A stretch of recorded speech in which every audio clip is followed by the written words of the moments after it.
Hello guys!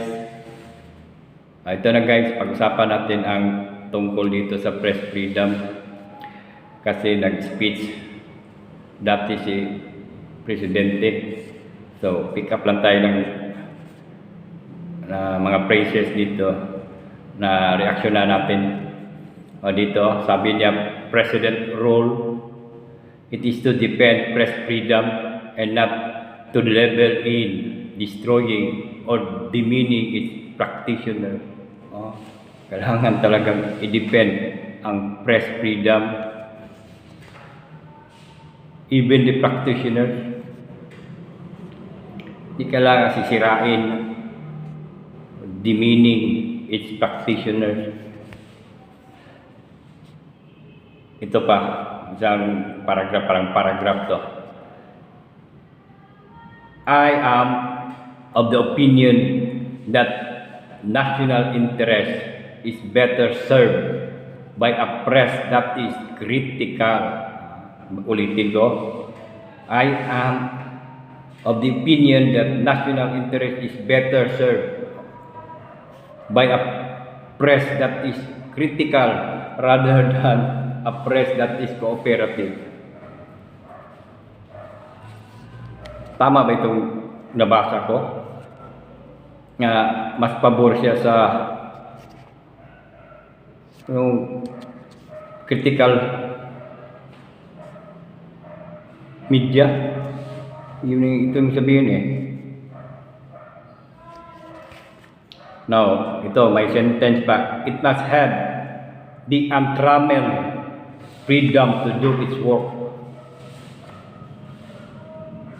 So, talagang i-depend niya ang press freedom. Sabi niya, untrammeled, not to deprive of freedom of action or expression, nor restricted or hampered. Kailangan talaga hindi mo i-deprive the freedom of action or expression. Now, tingnan natin itong nangyari sa SMNI. Nga ito si Ka-Eric nagtanong lang tungkol dito sa 1.8. Kasi may nag-report sa kanya, may nagsabi sa kanya. So, tinanong niya para to confirm. 1.8, totoo ba ito? Yung travel budget mo sa labas. Yung ginawa, tinanong niya si Speaker, House Speaker, yung ginawa ng Congress, pinatawag siya, inimbestigahan, nakulong pa, tapos na-suspended. Nagtanong lang, nasaan yung defend press freedom, nagtanong lang, suspended. Tapos pinakita lahat ng mga dokumento, mga ebidensya na wala silang violation. Tapos dinagdagan pa ng indefinite suspension. Ganun ba yung defend freedom of press? Ganun ba yun? Nasaan na yung sinasabi niya na it's better served by a press that is critical? Pero nagtanong lang dito si Ka-Eric, suspended. Naku. Nasaan ang ating press freedom doon? Walang due process. Kasi matagal ako nagsubaybay dito. Sinubaybayan ko itong SMNI case. Talaga wala talaga hindi dapat nagbigyan ng indefinite suspension. No, ito ang Maisog Rally.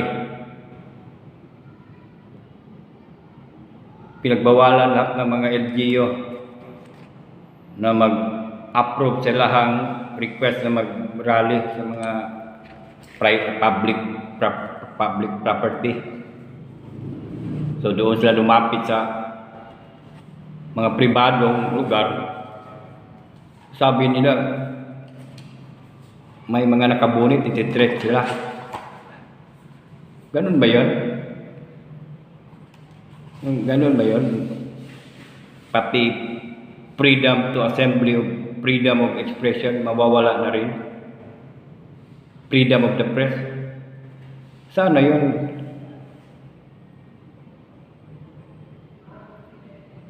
Oppression, ang ibig sabihin nito, na-oppress yung mga tao. Oppression. Kasi hindi na nasunod ang batas.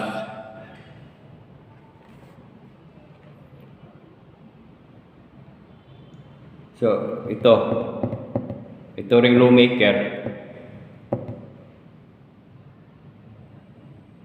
sinabihan si Inday na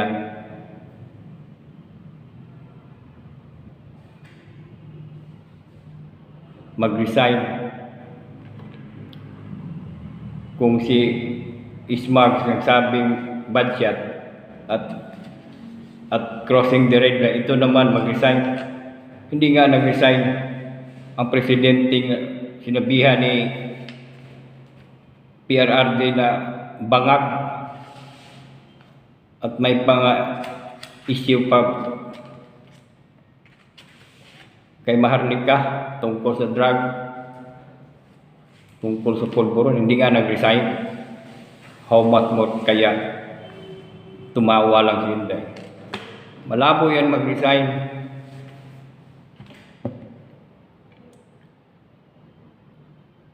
Sana mabigyan ng hustisya itong SMNI.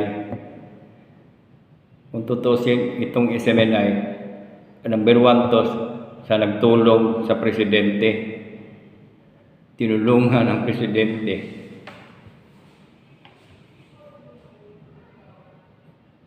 para maabot sa lahat ng mga sabayang Pilipino ang dapat nilang gawin dito sa Pilipinas, yung plataforma nila. Kasi sabi nila,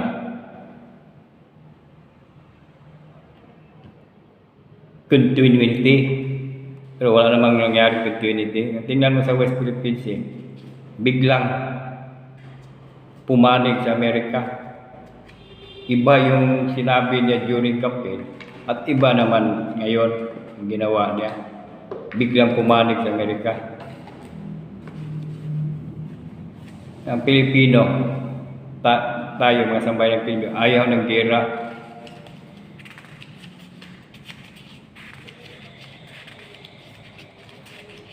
Kasi meron kaming nababasa, mga news, interview sa mga US military.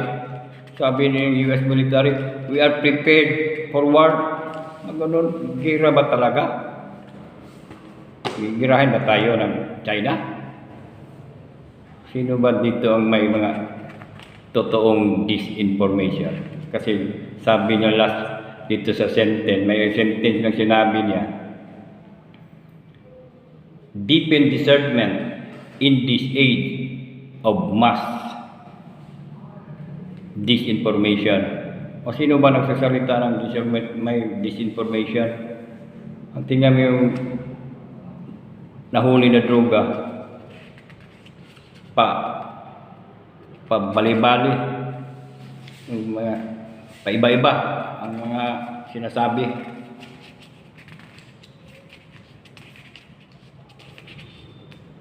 So sana guys, mabigyan ito ng hustisya ang SMNI. Kasi ito lang na media nagsasalita ng katotohanan. The truth matters. Yun na yun. Salamat guys.